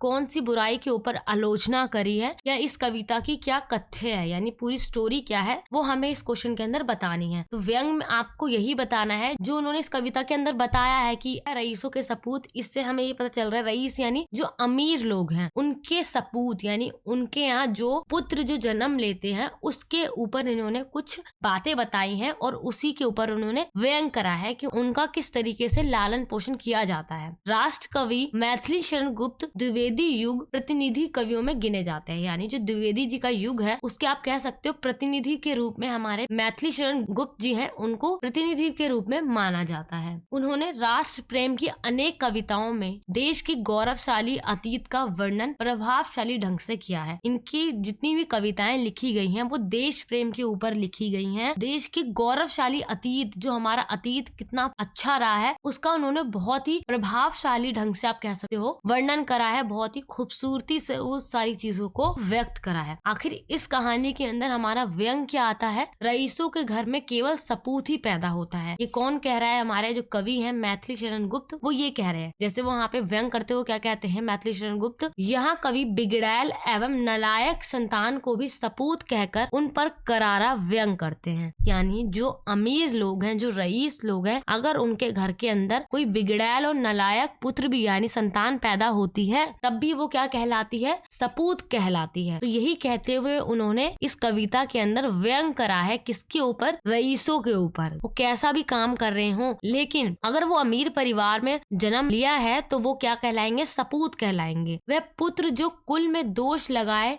कुल नाशक कहलाता है। यानी मैथिली शरण गुप्त जी बताते हैं अगर परिवार के अंदर एक ऐसा पुत्र जो जन्म ले जो क्या करे पूरे कुल के ऊपर दोष लगाए, यानी उसके कर्म जो हो वो बहुत ज्यादा बेकार हो, उसका चरित्र जो हो वो बहुत ज्यादा गिरा हुआ हो, तो क्या है उसके वजह से जो पूरा कुल जो है वो कुल नाशक कहलाता है। यानी वो पूरा कुल जो है वो खराब हो जाता है। लेकिन फिर भी जो उसके पेरेंट्स होते हैं, जो उसके माता पिता होते हैं, वो उसको सपूत कहकर बुलाते हैं। यानी कविता में ये बताते हैं कि गुप्त जी बोलते हैं अपना जो गुस्सा है यानी रोष व्यक्त करते हुए कहते हैं कि ऐसी कपूत संतान के होने से इससे अच्छा है कि उसके माँ बाप जो है वो निसंतान रहे। इसलिए जो संतान के जो कर्म है वो अच्छे होने चाहिए वरना उसके पूरे कुल का जो है वो नाश हो जाएगा। इस तरीके से वो व्यंग करते हुए बताते हैं। सपूत के बाल्यकाल का वर्णन करते हुए वो क्या कहते हैं कि पूंजीपतियों की संतानें सामान्य बालों को सजीवन व्यतीत नहीं करती, उन्हें अतिरिक्त लाड़ दुलार मिलता है। यानी जो अमीर परिवार यानी जो पूंजीपतियों के घर में जो बच्चे जन्म लेते हैं, जो सामान्य लोगों के घर में जो बच्चे जन्म लेते हैं, दोनों का जीवन जो है बहुत ज्यादा अलग अलग होता है। उनके जीने का तरीका होता है वो अलग होता है क्योंकि उनको बचपन से ही बहुत ज्यादा प्यार और लाड दुलार मिला हुआ होता है। बहुत उनको प्रेम करते हैं, उनकी गलतियों को भी नजरअंदाज करते हैं उनके माता पिता। तो इस तरीके से वो व्यंग कर रहे हैं अगर उनकी संतान कुछ गलत काम भी कर रही है जब भी वो उनका सपोर्ट करते हैं। जैसे वो आगे क्या बताते हैं, मैथिली शरण गुप्त कहते हैं बिगड़ैल संतानों को सुधारने का पिता यदि प्रयास भी करे तो माता उनकी सदैव रक्षा करती है। जैसे वो बोलते हैं अगर उनके जो पिता हैं वो उनको शिक्षा पर बल दें कि पढ़ाई लिखाई करे, जबरदस्ती करे, लेकिन जो घर की जो स्वामिनी होती है, उस बच्चे की जो माँ होती है वो उसकी रक्षा करती है। अपना प्यार जताते हुए कहती है कि उसको पढ़ने की जरूरत नहीं है, उसको नौकरी थोड़ी करनी है, उसको तो अपना व्यवसाय करना है, जो आपका व्यवसाय यानी जो उसके पिता का जो व्यवसाय है उसको वही करना है। तो यहाँ पे वो व्यंग करते हुए कह रहे हैं कि जो अमीर परिवारों के अंदर यानी पूंजीपतियों के परिवार के अंदर उनके बच्चों को पढ़ाई लिखाई जो शिक्षा दीक्षा की जो है बिल्कुल भी आवश्यकता नहीं होती है। उनके लिए सिर्फ और सिर्फ क्या है, अपने जो पिता ने जो भी व्यवसाय जो भी बिजनेस है उसी के अंदर आगे जाके लग जाना है, उसमें शिक्षा की कोई जरूरत नहीं है। तो यहीं पर जो कवि है हमें ये कहते हैं कि जो शिक्षा है वो व्यर्थ नहीं है, क्योंकि शिक्षा का काम ये नहीं होता है सिर्फ और सिर्फ किसी को नौकरी प्राप्त करवाए, किसी को कहीं पे जॉब दिलवाए। सिर्फ शिक्षा का ये काम नहीं है। शिक्षा का क्या काम होता है? मनुष्य का चहुमुखी विकास करना, चारों तरफ से उसका विकास करना। क्योंकि अगर हम एजुकेशन प्राप्त करते हैं, वो लेते हैं एजुकेशन, तो हमारे जीवन में कई सारी चीजों का जो है विकास होता है, हमें कई सारी चीजें अच्छी तरीके से समझ में आती हैं। शिक्षा से हम कह सकते हैं कि एक मानव विकास जो है वो चहुमुखी विकास करता है। लेकिन जो अमीर परिवार जो होते हैं वहां पर शिक्षा का केवल मतलब जो है वही समझा जाता है, सिर्फ नौकरी प्राप्त करना। लेकिन गुप्त जी उस चीज को गलत बताते हैं। समाज भी उसी का आदर करता है जिसके पास धन दौलत है, जिसके पास पैसा है। जो अमीर लोग हैं समाज में उसी का सम्मान करा जाता है, उसी की रिस्पेक्ट करी जाती है। लेकिन जो गरीब है फिर भी अगर उसके पास बहुत गुण है, उसके पास कौशल है कुछ कर दिखाने का, लेकिन उसका कोई मोल नहीं होता, अगर वो गरीब है तो उसका कोई सम्मान नहीं करता है, उसकी कोई रिस्पेक्ट भी नहीं करता है, ना ही उसको कोई कुछ समझता है। सिर्फ और सिर्फ जो रिस्पेक्ट है, जो लाड प्यार है, किसके बच्चों को दिया जाता है? जो अमीर लोगों के जो बच्चे होते हैं उनको लाड प्यार मिलता है, उनको समाज के द्वारा जो है रिस्पेक्ट दी जाती है। तो इस तरीके से यहाँ पे इस कविता के अंदर हमें जो गुप्त जी हैं यही बताना चाह रहे हैं रईसों के सपूत में कि जो रईसों के घर में जो जन्म लेते हैं बच्चे, उनका जो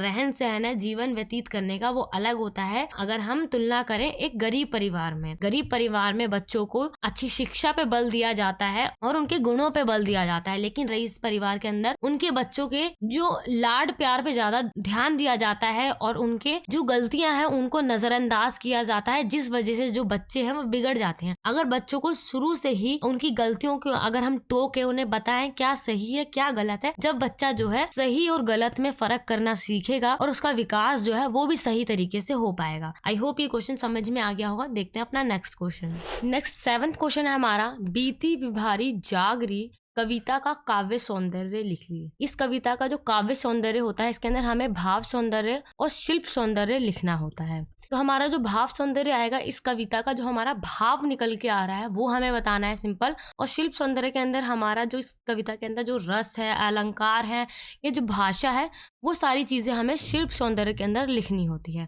तो जो हमारी कविता है बीती विभारी जागरी, एक ऐसी कविता है जो लोगों को जागरूक करने का काम करती है। यानी ये कविता जो है हमारी उस समय में लिखी गई थी जब भारत अंग्रेजों का गुलाम था और गुलामी से छुटकारा पाने के लिए सभी लोग संघर्ष कर रहे थे। तो उस समय में ये हमारी लिखी गई थी। ये कविता हमारी जयशंकर प्रसाद जी के द्वारा लिखी गई है। उनका काव्य संग्रह है लहर, वहीं से इसको लिया गया है। बीती भिवारी जागरी ये हमारी प्रातःकालीन, प्रातःकालीन का मतलब होता है सुबह, जो सुबह की स्टार्टिंग होती है भोर, प्रातःकालीन उसको कहा जाता है। उसका बहुत ही सुंदर तरीके से चित्रण किया गया है। उषा काल के समय प्रकृति के विभिन्न क्रियाकलाप का वर्णन किया गया है। उषा काल यानी जब सुबह होना स्टार्ट होती है, जब रात जो है वो धीरे धीरे घटना शुरू हो जाती है और जो रोशनी है, उजाला है, वो आना स्टार्ट होता है, उस समय प्रकृति के अंदर कई सारे क्रियाकलाप होते हैं। उन्हीं सारी चीजों का इसके अंदर वर्णन किया गया है। जैसे उन्होंने ये बताया है कि जैसे ही सुबह होती है यानी प्रातः काल होती है, तो स्त्री क्या करती है, वो एक कुएं के पास जाती है और पानी भरना शुरू करती है। चिड़ियां चहचहाने लगती हैं, सभी लोग उठ जाते हैं, काम करने लग जाते हैं, यानी सब जो है कुछ ना कुछ क्रियाकलाप करने लग जाते हैं पूरी प्रकृति के अंदर। लेकिन उसमें ही कुछ लोग ऐसे होते हैं जो आलस्य के मारे दिन भर बैठे रहते हैं और कुछ काम नहीं करते, कर्म पर बिल्कुल भी बल नहीं देते हैं और अपनी स्वतंत्रता की लड़ाई नहीं लड़ते हैं। तो उसी चीज का उन्होंने बताया है। उषा को उन्होंने एक स्त्री के रूप में बताया। उसी तरीके से जो भोर होती है, जो प्रातः काल है, उसको उन्होंने एक पंघट बताया है। तो उसी का उन्होंने उपमा अलंकार करते हुए उन्होंने क्या बताया है, एक पंघट के अंदर अपना घड़ा जो है वो डालती है और पानी उसके अंदर भर जाता है। उसी प्रकार से जब आसमान के अंदर जितने भी सितारे होते हैं धीरे धीरे झिलमिलाने लग जाते हैं, वो धीरे धीरे कम होना शुरू हो जाते हैं। जैसी रात होती है वैसी वो भर जाते हैं पूरे आसमान के अंदर। पूरे आसमान में सितारे ही सितारे दिखते हैं। लेकिन जब वो सुबह होना शुरू होती है, उषा आना स्टार्ट होती है, तो वो जो सितारे हैं वो डूबने लग जाते हैं। जिस प्रकार से पंघट के अंदर घड़े को डुबोया जाता है एक स्त्री के द्वारा।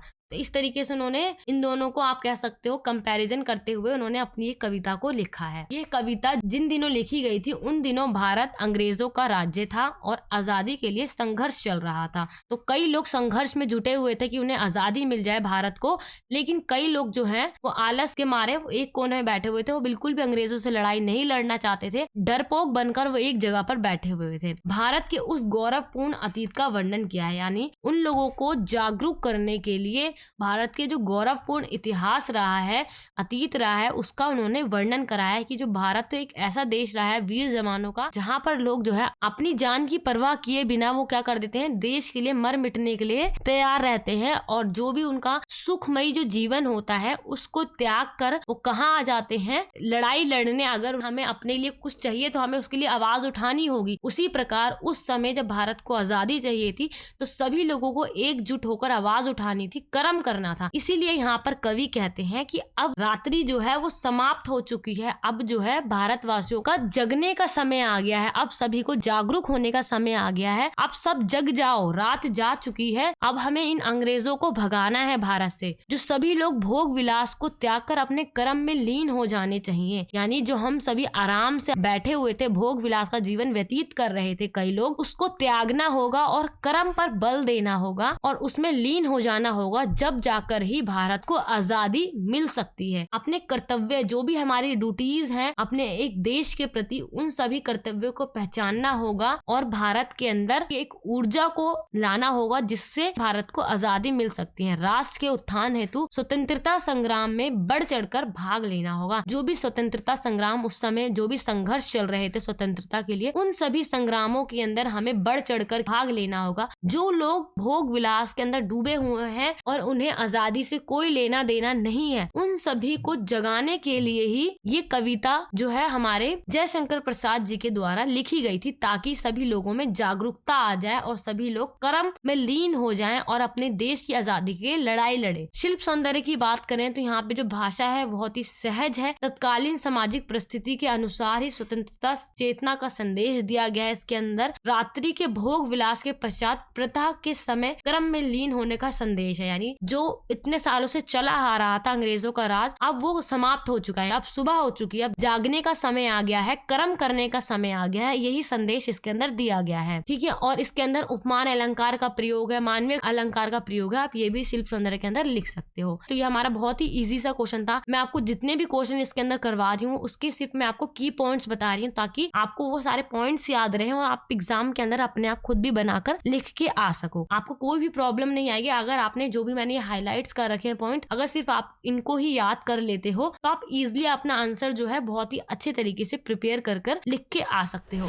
नेक्स्ट जो हमारा 8th क्वेश्चन है, जो बीत गई सो बीत गई, कविता की मूल संवेदना स्पष्ट कीजिए। जो कविता के अंदर बताया गया है, इस कविता का जो उद्देश्य है वो हमें इसके अंदर बताना है। ये कविता जो है हमारी जो बीत गई सो बीत गई, वो हमारी डॉक्टर हरिवंश राय बच्चन के द्वारा लिखी गई है, जिनका जन्म 27 नवंबर 1907 को इलाहाबाद में हुआ था। इनके पिता का नाम था प्रताप नारायण और इनकी माता का नाम था सरस्वती देवी। हरिवंश राय बच्चन का नाम हिंदी साहित्य के इतिहास में स्वर्ण अक्षरों में अंकित है, क्योंकि ये हमारे बहुत ही आप कह सकते हो आधुनिक समय के महान कवि माने जाते हैं और इनका नाम स्वर्ण अक्षरों में अंकित है। बहुत महान और प्रसिद्ध कवि थे जिन्होंने ऐसी ऐसी कविताएं लिखी जो आम जनता को, लोगों को बहुत पसंद आई और ये बहुत प्रसिद्ध कवि माने जाते हैं। ये हमारे हरिवंश राय बच्चन जी वही बच्चन है जो हमारे अमिताभ बच्चन जी के पिता हैं। हरिवंश राय बच्चन भारतीय कवि थे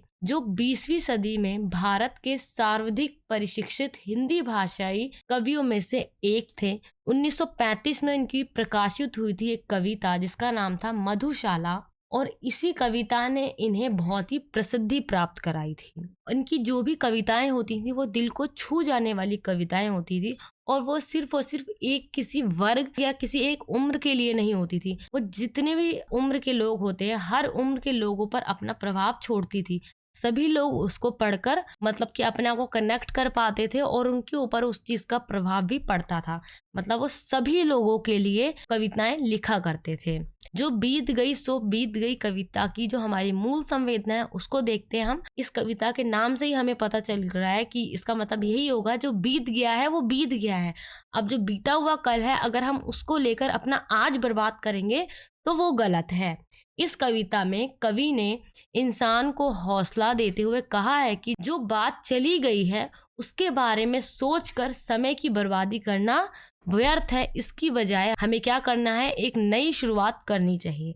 हम पुरानी घटनाओं के बारे में बार बार सोच कर एक तो हम अपना समय बर्बाद कर रहे हैं, अपना मन खराब कर रहे हैं और वो सारी चीजें सोचकर कुछ फायदा होने वाला नहीं है। तो इसलिए हमें क्या करना है, नई शुरुआत करनी है। इसकी वो बात करते हैं। सत्य पे आधारित वो सारी अपनी काव्यों को लिखा करते थे, यानी सत्य पे कौन से आधारित, जो जीवन की सच्चाई है उसको हमें मानना है। ये कहते हैं श्री हरिवंश राय बच्चन जी कहते हैं जीवन का एक कठोर सच है। वो कौन सा सच है? मृत्यु। मृत्यु सबको आनी है, चाहे आज आए चाहे कल आए, कभी भी आए, हर इंसान को मृत्यु आनी ही आनी है। इसके डर से अगर हम अपना आज बर्बाद कर रहे हैं कि हम मर जाएंगे, तो वो गलत है। जीवन का जो सच है, चाहे वो कड़वा है चाहे वो कड़वा नहीं है, उसको मानते हुए ही हमें आगे बढ़ते रहना चाहिए। इस कविता का मूल भाव यही है कि सत्य को स्वीकार करते हुए हमें लगातार यानी निरंतरण क्या करना चाहिए? अपने कर्म करते रहने चाहिए और आगे बढ़ना चाहिए।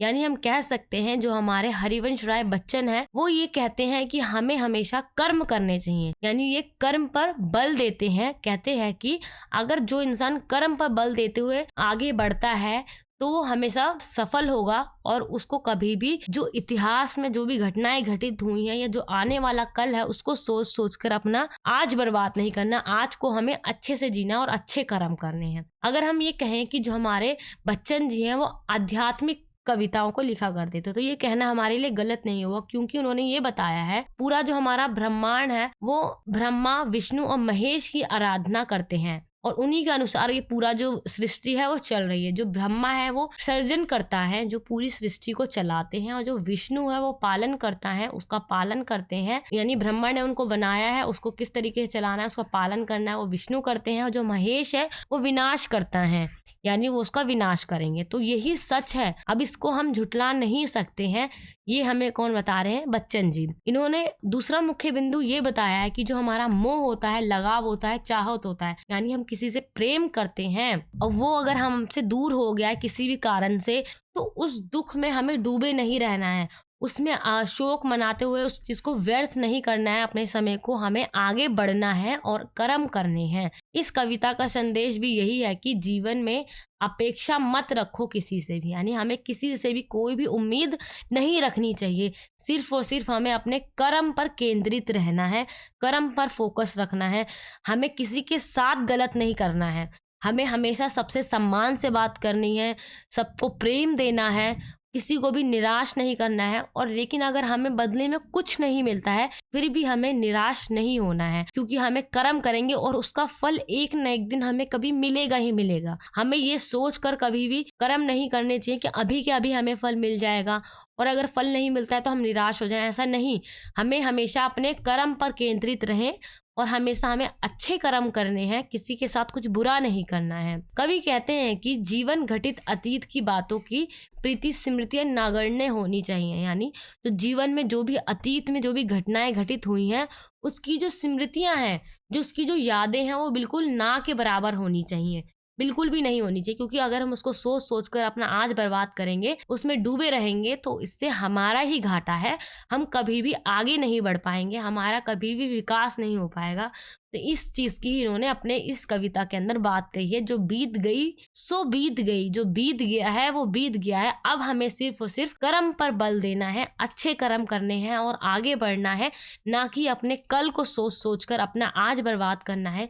और जो जीवन का जो सच है, जो रियलिटी है, उसको एक्सेप्ट करना है, उसको मानना है और आगे बढ़ते रहना है। तो यही इस कविता की मूल संवेदना थी हमारी, जो बीत गई सो बीत गई। आई होप ये क्वेश्चन समझ में आ गया होगा। देखते हैं next question. Next 9th question है हमारा, नागा अर्जुन की जनवादी चेतना पर विचार कीजिए। इसी के अथवा में हमारा इस तरीके से भी इस क्वेश्चन को पूछा जा सकता है, उनको परिणाम कविता के आधार पर नागा अर्जुन की भाषा शैली पर विचार कीजिए। जो हमारे नागा अर्जुन थे उनका जन्म 30 जून 1911 में मधुबनी जिला में हुआ था और इनका जो वास्तविक नाम था वो था हमारा वेदनाथ मिश्र था। इन्होंने पूंजीवादी शोषण के विरुद्ध अपने काव्यों में इन सारी चीजों की व्याख्या करी है। इसी के विरुद्ध उन्होंने अपने काव्य लिखे हैं। यानी जो अमीर लोग होते हैं वो किस तरीके से शोषण करते हैं गरीब लोगों का, वो सारी चीजें इन्होंने अपने काव्यों के अंदर दिखाया है। नागा अर्जुन की जनवादी चेतना। नागा अर्जुन जनता के कवि हैं, यानी जो जनताओं की परेशानी है, जो आम पब्लिक की जो प्रॉब्लम्स हैं, उनको उन्होंने अपने काव्य के अंदर व्यक्त करा है। कविता का उद्देश्य है जनता के कष्टों, पीड़ाओं, समस्याओं को पाठकों के सामने रखना। हम जैसे अगर नागा अर्जुन की कोई भी काव्य को पढ़ते हैं तो हमें पता चलेगा कि उस समय में लोगों की क्या क्या प्रॉब्लम्स थी और उनसे मुक्त होने की प्रेरणा देना, ठीक है। और उनकी काव्यों को पढ़कर हमें प्रेरणा भी मिलेगी। उनकी काव्य रचनाओं का विषय भी ग्रामीण किसानों, नगर के मजदूरों तथा सभी शोषित वर्गों की जिंदगी के विभिन्न पहलू हैं। जो भी इनकी काव्यों की रचना करी गई है नागार्जुन के द्वारा, उन्होंने अपना जो विषय बनाया है काव्य का वो यही बनाया है, जो हमारे किसान हो गए, मजदूर हो गए, जो भी हमारे शोषित वर्ग के जो लोग होते हैं, जिसके ऊपर अमीर लोग क्या करते हैं, अत्याचार करते हैं, उनकी लाइफ यानी उनकी जिंदगी के बारे में, उनकी प्रॉब्लम्स के बारे में उन्होंने अपने काव्य के अंदर बताया है। उनका काव्य अभिजात वर्ग यानी जो अमीर लोग हैं उनके लिए नहीं है। उनका जो काव्य है वो सामान्य जन के लिए लिखा गया है, क्योंकि वही उसको पढ़कर समझ सकता है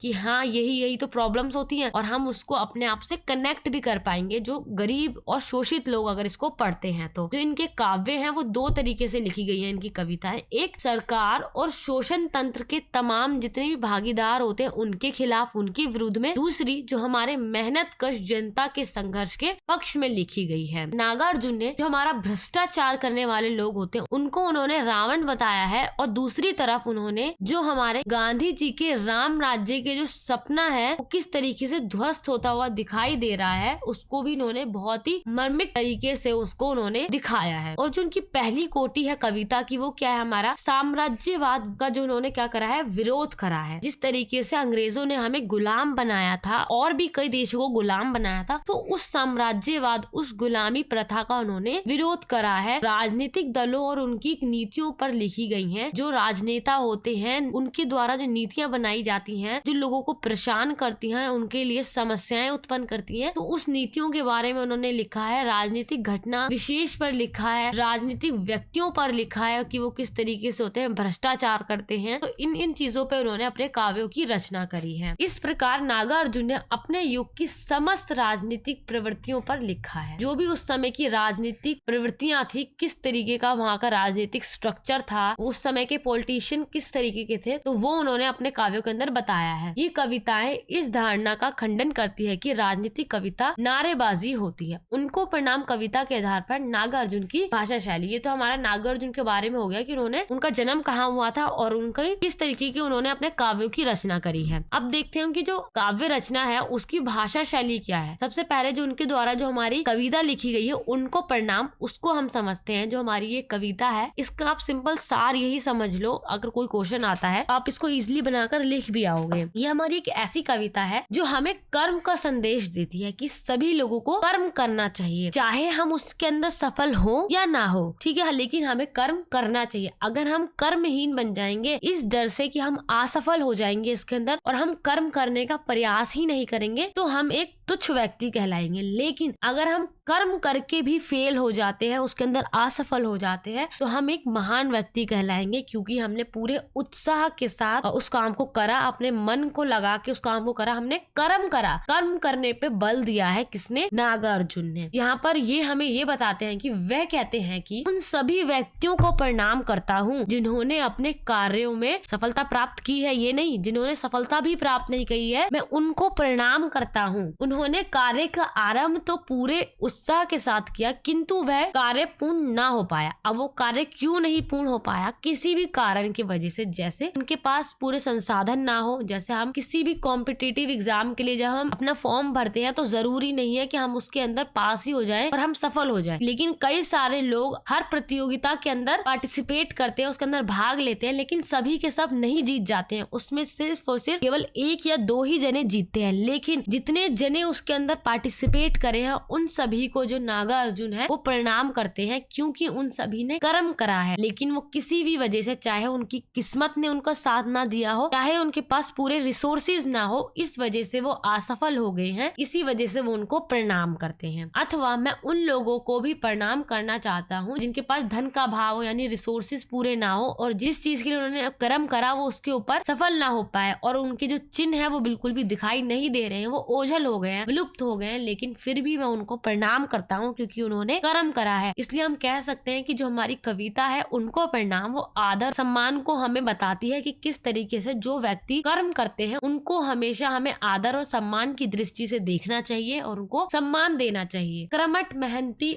और प्रयत्नशील लोगों के लिए आदर सम्मान प्रकट करना नागार्जुन का सर्वप्रथम उद्देश्य है। क्योंकि जो लोग मेहनत करते हैं, कर्म करते हैं, प्रयत्न करते हैं, किसी भी काम के अंदर दिल लगाकर काम करते हैं, उसके अंदर दिन रात एक कर देते हैं, लेकिन सफल नहीं हो पाते हैं, तो वो क्या है, फिर भी मैं उनको प्रणाम करता हूँ और उनके प्रति वो सम्मान रखते हैं। तो इसी चीज को नागार्जुन ने बताया है और वही उनका सर्वप्रथम उद्देश्य है। भाषा शैली की बात करें तो उनकी कविताओं में संस्कृत निशब्द और अनेक सामसिक पदों का जो है प्रयोग हुआ है। आगे जो है हमारा इनकी कविताओं में जैसे हमने बताया, जैसे हमने पढ़ा संस्कृत निशब्दावली है और नागार्जुन का शब्द जो है वो भाव, दृश्य और परिस्थितियों को उकेरने में सक्षम होता है। यानी जिन भी परिस्थितियों में वो अपने काव्य को लिखते हैं उन्हीं के अनुकूल उनकी भाषा शैली होती है। अगर हम उसको पढ़ते हैं तो वो बहुत ही, आप कह सकते हो, सक्षम होते हैं उस चीज को उकेरने में कि हम उस परिस्थिति को आसानी से समझ सकते हैं।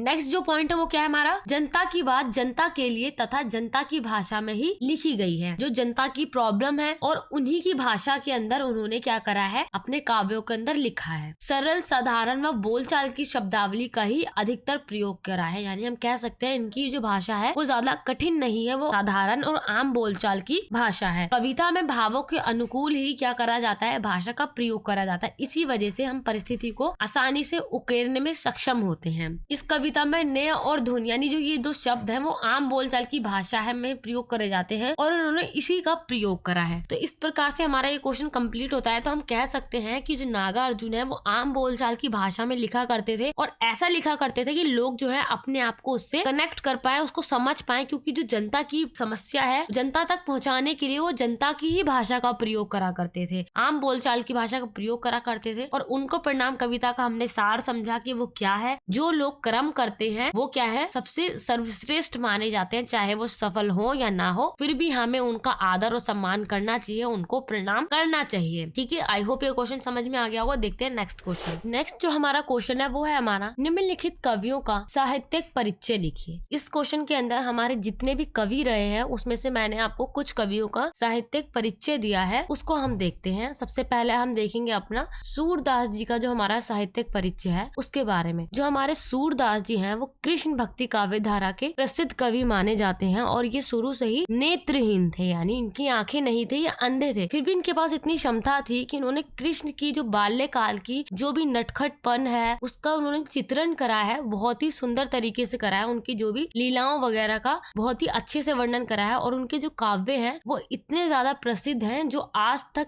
ऐसा वर्णन कृष्ण जी का किसी ने भी नहीं किया है जिस तरीके का वर्णन सूरदास जी ने अपने काव्यों के अंदर किया है। इनका जन्म जो हुआ था वो 1478 ईस्वी में ब्राह्मण परिवार में हुआ था। इनके पिता का नाम रामदास था और ये प्रसिद्ध गायक थे उस समय के, इनके पिताजी। और इनके गुरु का नाम था वल्लभाचार्य। यहाँ पे मिसप्रिंट हो गया, आपको याद रखना है, वल्लभाचार्य जो था इनके गुरु का नाम था। बचपन से ही सूरदास की जो रुचि थी वो कृष्ण भक्ति में थी, यानी जितने भी इन्होंने अपने काव्य, पद, दोहे जो भी लिखे वो सिर्फ और सिर्फ उन्होंने कृष्ण भक्ति में लीन होकर कृष्ण जी के बारे में ही लिखे हैं। और इसलिए कृष्ण भक्त होने के कारण इनको मदन मोहन नाम से बुलाया जाता था और सूरदास जी ने भी कई दोहों में अपने आप को मदन मोहन कहकर अपने आप को संबोधित किया है। कृष्ण भक्ति के बारे में लोगों को बताते थे और वो अपने काव्य लिखा करते थे, गाया करते थे और लोगों को कृष्ण भक्ति के बारे में उनको बताया भी करते थे। अब इनकी अगर हम शिक्षा की बात करें तो यहाँ पे क्या है, जो हमारे सूरदास जी हैं उनका एक पद सुनकर जो हमारे पुष्टि मार्ग के संस्थापक थे उस समय के वल्लभाचार्य, यानी जो इनके आप गुरु माने जाते हैं, उन्होंने अपने शिष्य बना लिया था सूरदास जी को। सूरदास ने अपने जीवन काल में सूर सागर, सूर सरावली, साहित्य लहरी नामक रचनाएं की। सूरदास को सूर्य की उपाधि भी दी गई है। उनकी प्रमुख रचनाएं की बात करें तो यही इनकी प्रमुख रचनाएं हैं। वैसे तो कई लोगों का मानना है कि इनकी जो ग्रंथ है वो टोटल 25 ग्रंथ है, लेकिन सिर्फ और सिर्फ 3 ही रचनाओं को प्रमाणिकता मिली है, जो हमारा सूर सागर, सूर सरावली और हमारा साहित्य लहरी जो है, इनको ही प्रमाणिकता मिली हुई है। इसलिए ये इनकी हम कह सकते हैं प्रमुख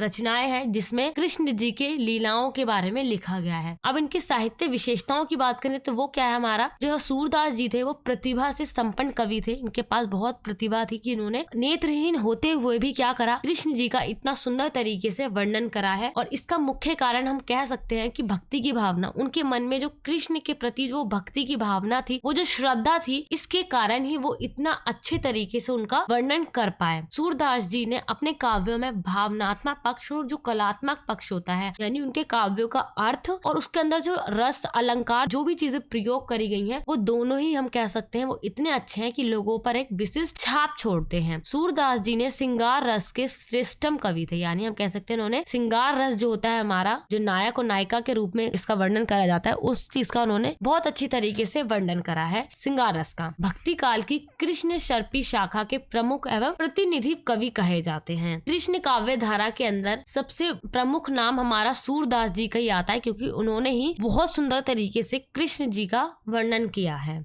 भाषा शैली की बात करें तो इसमें क्या आएगा, हमारा जो इनकी भाषा हुआ करती थी वो ब्रज भाषा में वो अपने जो भी पद वगैरह होते हैं, दोहे होते हैं, वो लिखा करते थे। संस्कृत के तत्सम शब्दों के साथ साथ वो तद्भव शब्दों का भी क्या करा करते थे, कभी कभी प्रयोग करा करते थे। तो इस तरीके से इनकी भाषा शैली हो गई। अब नेक्स्ट हम बात करते हैं अपना मैथिली शरण गुप्त के बारे में। जो हमारे मैथिली शरण गुप्त जी थे वो हमारे आधुनिक काल के द्विवेदी कालीन कवियों में सबसे महत्वपूर्ण स्थान रखने वाले कवि माने जाते हैं हमारे मैथिली शरण गुप्त। इनका जन्म जो हुआ था वो 1846 ईस्वी में झांसी में हुआ था और इनके जो पिता थे हिंदी साहित्य से बहुत प्रेम करा करते थे। इसी वजह से उनका जो प्रभाव है वो मैथिली शरण गुप्त पर भी हमें देखने को मिलता है। द्विवेदी जी को अपना गुरु मानते थे और इस काल के ये सबसे महान और प्रतिनिधि कवि कहे जाते हैं हमारे मैथिली शरण गुप्त जी। इनका जो व्यवहार था वो बहुत ही विनम्र, हंसमुख और सरल स्वभाव के ये व्यक्ति थे हमारे, और इनको अंग्रेजी, संस्कृत और हिंदी इन सारी ही भाषाओं का अध्ययन करवाया गया था शुरू से ही। काव्यों में भारतीय संस्कृति जो है हमें देखने को मिलती है। इनके जो काव्य लिखे गए हैं वो भारतीय संस्कृति रही है, भारतीयों का जो इतिहास रहा है, ये सारी चीजें जो है इनके काव्यों के अंदर देखने को मिलती है। साहित्य परिचय की बात करें तो हम कह सकते हैं ये राष्ट्रीय विशेषताओं से परिपूर्ण रचना करते थे, यानी ये राष्ट्र प्रेम को दिखाते हुए ही वो अपने काव्यों को लिखा करते थे। इसलिए कई कवियों ने इन्हें राष्ट्र कवि की उपाधि भी दी है।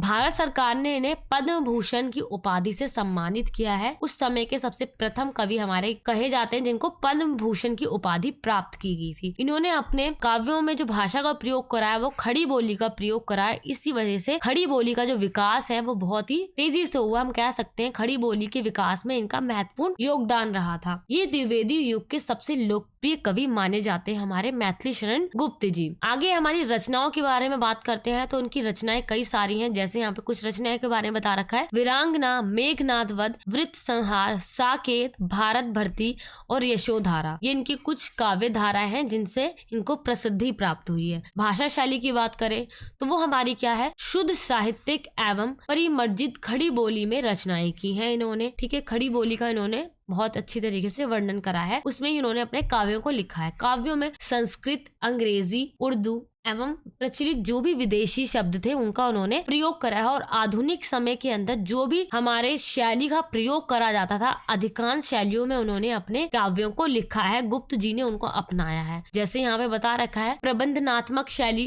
उपदेशनात्मक शैली, विवरणात्मक शैली, गति शैली, नाट्य शैली, कई सारी शैलियों का उन्होंने प्रयोग करके अपने काव्यों की रचना करी है। इसी वजह से हम कह सकते हैं आधुनिक समय के हमारे प्रसिद्ध कवि माने जाते हैं मैथिली शरण गुप्त जी, और ये द्विवेदी युग के सबसे लोकप्रिय कवि में से भी एक हैं। चलिए देखते हैं अपना नेक्स्ट वाला। अब नेक्स्ट जो है वो क्या है हमारा, नागार्जुन। नागार्जुन जो हमारे हिंदी काव्य परंपरा में नागार्जुन का महत्वपूर्ण स्थान है। नागार्जुन ने जितने भी अपने काव्यों को लिखा है वो उन्होंने आजादी के बाद की जो परिस्थितियां थी देश के अंदर उसके अनुसार उन्होंने अपने काव्यों के अंदर उन सभी चीजों को बहुत ही बारीकी से व्यक्त किया है। एकता, प्रजातंत्र और धर्मनिरपेक्षता की उनकी कविताओं के प्रमुख बिंदु हैं, क्योंकि देश की आजादी के बाद देश के अंदर एकता होना बहुत जरूरी थी, लोकतंत्र आना, धर्मनिरपेक्ष। इसी कारण से इन्होंने इन सारे बिंदुओं को अपने कविताओं के अंदर महत्वपूर्ण स्थान दिया है। नागार्जुन का जो जन्म हुआ था वो 1911 में हुआ था। जन्म के समय में जो इनका नाम रखा गया था वो था इनका वेदनाथ मिश्र रखा गया था। हिंदी साहित्य जगत में यात्री के नाम से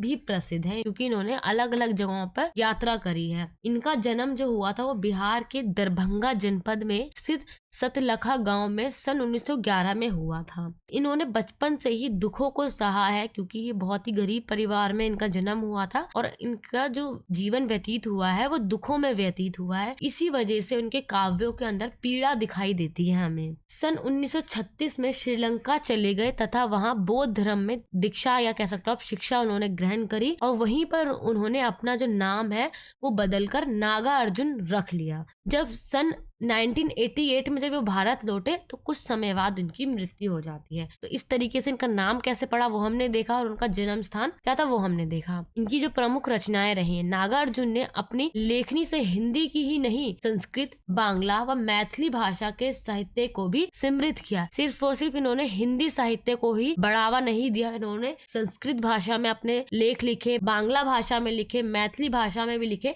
इस वजह से इन सभी भाषाओं के जो भी साहित्य थे उनको भी समृद्धि प्राप्त हुई। काव्य जो है उनके वो कौन कौन सा है? युग धारा, सतरंगे पंखों वाली, हजार हजार बाहों वाली, तुमने कहा था पुरानी जूतियों का कोर्स, आखिर ऐसा क्या कह दिया मैंने, तथा मैं मिलिट्री का बूढ़ा घोड़ा। अब उनके जो उपन्यास रहे हैं वो कौन से हैं? वरुण के बेटे, हीरक जयंती, बल्चनामा, रतिनाथ की चाची, नई पोध, इस तरीके से कई उन्होंने उपन्यासों को भी लिखा है, कहानियों का भी उन्होंने संग्रह किया है, जैसे आसमान में चंदा तेरे। अनुवाद जैसे उन्होंने कई करे हैं, गीत गोविंद, मेघदूत, विद्यापति के गीत, विद्यापति की कहानियां, इस तरीके से उन्होंने अनुवाद करे हैं। निबंध संग्रह में क्या क्या करा उन्होंने? अन्नहीनम, क्रियाहीनम, कई सारी चीजें उन्होंने अपने साहित्यिक रचनाओं में लिखी हैं। इसी वजह से इनको बहुत ही प्रमुख कवि भी माना जाता है। साहित्यिक विशेषताओं की बात करें, इन्होंने जो देश के अंदर जो भ्रष्टाचार है, राजनीतिक जो स्वार्थ था, उसको उन्होंने बहुत ही अच्छी तरीके से दिखाया है। इसी वजह से इनको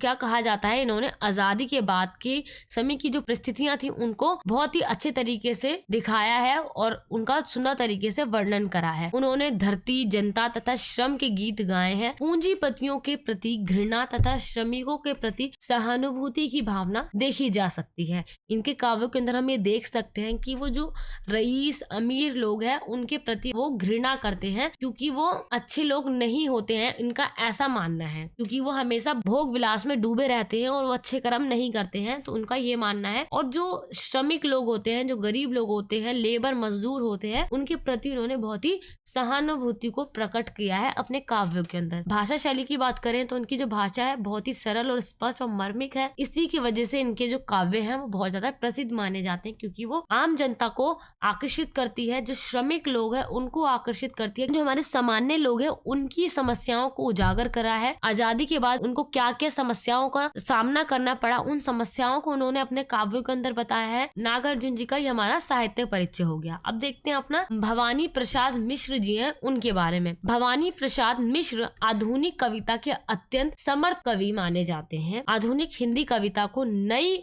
भंगिमा या आप कह सकते हो नई दिशा प्रदान की उन्होंने। जो हमारा आधुनिक हिंदी कविता की जब शुरुआत हुई तो उसको एक न्यू डायरेक्शन देने में सबसे बड़ा योगदान जो हमारा भवानी प्रसाद मिश्र जी का ही माना जाता है। आप कह सकते हो कि इनका महत्वपूर्ण स्थान रहा है आधुनिक हिंदी कविता के अंदर। इनका जन्म जो हुआ था वो 1914 में होशंगाबाद जिले जो हमारा मध्य प्रदेश में है, वहाँ के एक छोटे से गाँव टिगरिया नामक गाँव में हुआ था। इनके पिता जो थे पंडित सीताराम मिश्र साहित्यिक में रुचि रखते थे, इसी वजह से इनके ऊपर भी इस चीज का प्रभाव पड़ा। और जो हमारे भवानी प्रसाद जो मिश्र जी हैं, उन्होंने जो हमारी स्कूल की जो शिक्षा होती है उसके बजाय उन्होंने जो जिंदगी के क्षेत्र में जो व्यवहारिक शिक्षा है उसको लेना उन्होंने उचित समझा, क्योंकि वो उसको ज्यादा महत्व देते थे स्कूली शिक्षा से ज्यादा। साहित्यिक जीवन की बात करें तो 1932 से लेकर 1933 में वो मिले माखन लाल चतुर्वेदी से, वो मिले यानी उनके संपर्क में आया और उन्होंने ही क्या करा, जो भवानी प्रसाद मिश्र जी के द्वारा जो कविताएं वगैरह लिखी गई थी उनकी कविताओं को प्रकाशित करा। जब उनकी कविताओं को प्रकाशित किया, लोगों ने पसंद करा, तो कुछ समय बाद जो सिनेमा के क्षेत्र में उन्होंने संवाद जो होते हैं, संवाद वगैरह को लिखना शुरू करा। और ये गांधीवादी विचारधारा को मानने वाले आप कह सकते हो व्यक्ति थे, और इसी वजह से जो आपातकाल में लिखी गई कविताएं हैं उनको भी उन्होंने प्रकाशित करा। जब भारत के अंदर आपातकाल लगाया गया था उस समय में भी उन्होंने कई सारी कविताओं को लिखा और प्रकाशित हुई और लोगों के द्वारा पसंद की गई। रचनाओं की बात करें तो वो कौन सी हमारी गीत फरोश, बुनी हुई रस्सी, चकित है दुख, खुशबू के शिलालेख, अनाम तुम आते हो। कला पक्ष की बात करें तो सहज, सरस और प्रवाहमयी भाषा में मर्मिक अनुभूतियों मिश्र जी ने कविता की प्रमुख विशेषताएं हैं। मिश्र जी की अपनी शैली है और इस विशिष्टता के कारण ही भवानी प्रसाद मिश्र जी हैं वो बहुत ज्यादा लोकप्रिय माने जाते हैं। उन्होंने लोकोक्तियां और जो मुहावरे हैं उनका भी बहुत ही इस तरीके से प्रयोग करा, एकदम रियलिटी के रूप में उन्होंने इस चीज को वर्णन करा है। मानवीयकरण, उपमा, रूपक, अनुप्रास, इन सभी अलंकारों का भी उन्होंने अपने काव्यों के अंदर प्रयोग करा है। साहित्य स्थान में बात करें तो दिनकर जी ने मिश्र जी को सर्वोदय कवि कहा है, यानी सबके उदय वाले कवि कहा है इनको, यानी जो जितने भी देश के अंदर लोग रहते हैं उन्होंने हमेशा उन सभी के जन जन की उत्थान की बात करी, उनके कल्याण की बात करी। इसी वजह से दिनकर जी ने इनको सर्वोदय कवि कहा है, क्योंकि इन्होंने सभी लोगों के मानव कल्याण की बात करी है। भाषा शैली में इनकी जो रोजमर्रा की जो भाषाएं होती हैं, आम बोलचाल जो होती है उसका प्रयोग करा है, क्योंकि जब हम आम बोलचाल वाली भाषा जो होती है हमारी रोजमर्रा की, उसमें अगर हम अपने काव्य लिखते हैं तो लोग जो है अपने आप को ज्यादा कनेक्ट कर पाते हैं, ना कि अगर हम डिफिकल्ट शब्दों का प्रयोग करें, ऐसी भाषा का प्रयोग करें जो लोगों को समझ में ही नहीं आ रही है। लेकिन हम ऐसी भाषा का प्रयोग करेंगे जिससे लोग अपने आप को कनेक्ट कर पाए, समझ पाए, उस वजह से ही जो हमारे कवि होते हैं वो प्रसिद्धि प्राप्त कर लेते हैं। तो इस तरीके से हमारे चारों शॉर्ट नोट्स हो गए जिसके अंदर हमने साहित्य जो परिचय होते हैं कवियों को वो हमने देखा। आई होप मैंने आपको जितने भी क्वेश्चन करवाए सारे क्वेश्चन आपको अच्छी तरीके से समझ में आ गए होंगे। अगर किसी में भी आपका डाउट होता है तो आप मुझसे कमेंट सेक्शन में उसको पूछ सकते हैं। इस नोट्स को डीपली पढ़ने के लिए आप इस नोट्स को परचेज कर सकते हैं, जिसका लिंक आपको वीडियो के डिस्क्रिप्शन बॉक्स में मिल जाएगा। Thank you so much.